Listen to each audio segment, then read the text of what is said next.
लाला की नज़र उतारी।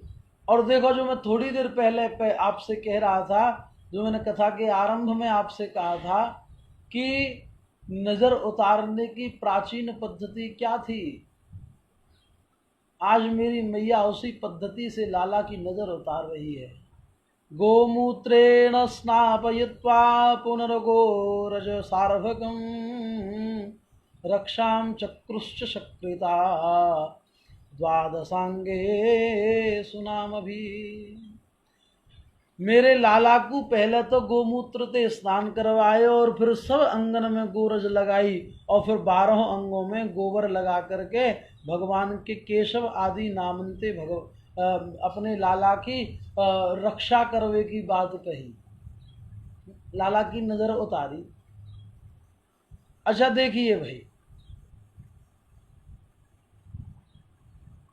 श्रीमद् भागवत के 10वें स्कंध में 6ठे अध्याय के श्लोक संख्या 22 से लेकर के श्लोक संख्या 29 तक माँ यशोदा ने लाला की नजर उतारी है।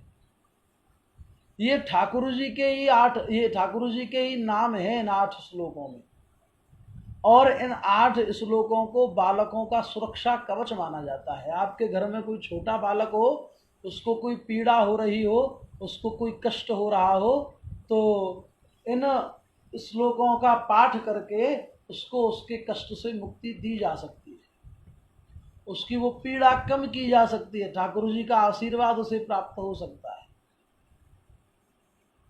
मैं पहले निवेदन कर रहा था, भागवत भी वही कह रही है कि मैया ने पहले लाला गोमूत्र से नहायो और फिर सब अंगन पे गोरज लगाई और वाके बाद जो 12 तिलक के स्थान होते हैं उन स्थानन पे मेरी मैया ने लाला के गोबर लगायो,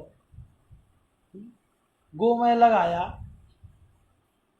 कितना पवित्र भाव है, कितना सुंदर भाव है। और वास्तव में तो ऐसी से नजर उतारी जाती है भैया। पर महाराज क्या कहें आज की ये प्रथा को, ये व्यवस्था को है। बड़ी अद्भुत नज़र उतारने की कला है आजकल। बालक को नज़र लग जाए तो रुई लई बाती बनाई लंबी सी और सरसों के तेल में भिगोई और भिगो करके यूँ बालक के ऊपर 7 बार ऐसे उल्टी सीधी करी, उसको किसी दीवट पे रखा, नीचे ते महाराज वहाँ में माचिस लगाई और जो है वो जब जली तो वहाँ में ते फिर यदि बहुत जोर से बड़ी गति से वो तेल टपके उसका, तो माताएं कहती हैं कि ओहो कितनी नज़र लगी, इतनी नज़र लगी छोरा है लाला, इतनी नज़र। और मानो अगर वहाँ में तो नेक भी नहीं टपके महाराज तो फिर ओ बिल्कुल भी नज़र ना लगी, वैसे ही रो रहा है, कोई और बात है। अरे भैया मेरे, जरा ये बताओ कि यदि रुई की बाती को तेल में भिगोगे तो उसमें से तेल ही तो टपकेगा।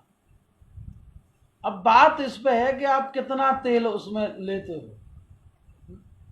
आप तेल लेकर के थोड़ा सा आपके हाथ से यदि वो टाइट बत्ती को पकड़ लिया गया तो तेल निकल जाता है काफ़ी उसमें से और लगभग रूखी सी वो बाती रह जाती है। अच्छे से उसमें यदि तेल है तो तेल तो टपकेगा ही महाराज। नज़र उतारने का ये कोई फॉर्मूला नहीं है। बहुत जगह हमने देखा है कुछ माताएं नज़र उतारने की अलग पद्धति रखती हैं।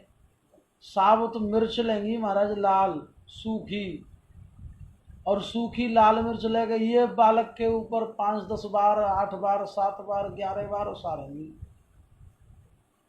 और वहीं बालक के समीप में थोड़ी सी अग्नि करेंगी और महाराज उस अग्नि पे उनको मिर्चों को पटक देंगी।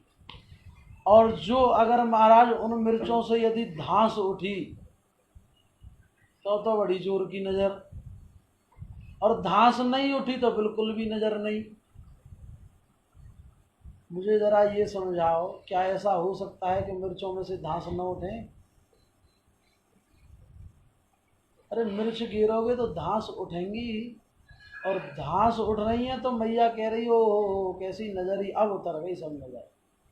अरे तुमने मिर्च पटकी है भाई, मिर्च पटकी है तो धांस तो लगेंगी ही।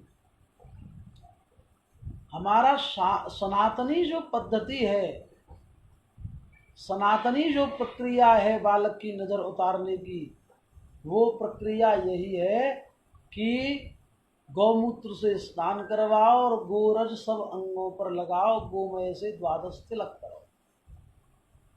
ये सनातनी पद्धति है महाराज, इसी से नजर उतारी जाती है। सुरक्षा कवच बनाने के लिए कितने बढ़िया श्लोक हैं, देखो महाराज श्रीमद् भागवत में।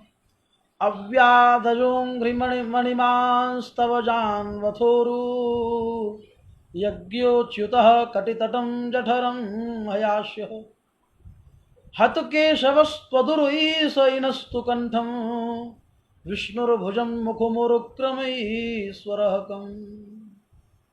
कितने सुंदर भाव है महाराज।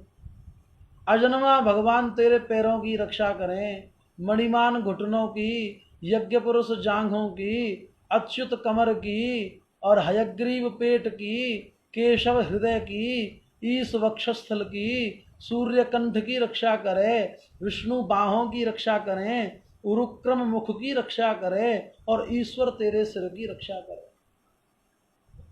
ये अष्टांग सुरक्षा कवच है बालक का। 8 श्लोकों में अष्टांग सुरक्षा कवच बालक का है। तो भैया यदि कोई बालक को कष्ट हो, यदि कोई बालक को नजर लगी हो, तो बड़े बढ़िया विद्वान ब्राह्मण के पास ले जाओ और वह ब्राह्मण से इन श्लोकन के आधार पे इन श्लोकन को उच्चारण करवा के बालक को सुरक्षा कवच बनवाओ। घर पे गैया हो तो गैया की पूंछ पे झाड़ू लगा के बाकी नजर उतारो महाराज। ये टोटकेबाजी में कुछ नहीं रखा है। तेल में रुई भिगोना और ये लाल मिर्च धुएं पर पटकना, अग्नि पर पटकना, इनमें ये टोटकेबाजी में कुछ नहीं रखा है। हमारे सनातन धर्म ने, हमारी सनातन पद्धति ने हमको टोटका करना नहीं सिखाया। हमको ये व्यर्थ की बातें उपयोग में लेनी नहीं सिखाई। कितनी सार्थकता है, कितनी सार्थकता है इन सब में। अब मेरे ठाकुर जी की इस लीला से समझो, माँ यशोदा की इस कृत्य से समझो। माँ यशोदा ने जो लाला की नज़र उतारी बातें समझो, कैसे नज़र उतारी, और ऐसे ही नज़र उतारी जाए भैया। उतार के देखो, एक बार नज़र दोबारा नहीं लगेगी, पक्की बात है। एक बार बनवाओ किसी ब्राह्मण से सुरक्षा कवच, ये पक्की बात है कि नज़र नहीं लगेगी।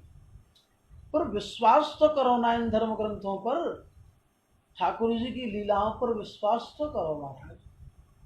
विश्वास करोगे तो ही फल मिलेगा।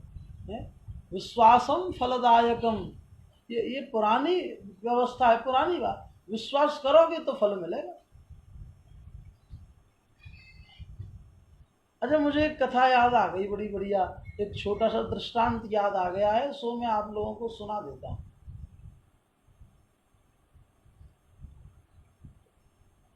एक घर में कोई एक बालक था, बड़ा हृष्ट पुष्ट मोटा ताजा और खूब खाता चकाचक, 3-4 समय भोजन करता था वो।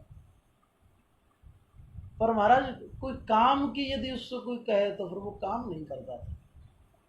काम के नाम पर पूरा आलस्य उस बालक ने। बहुत समय तक उसको देखा। अच्छा, घर वाले कहाँ तक सहन करते, सो एक दिन घर वालों ने दुखी होकर कह दिया, काम का न काज का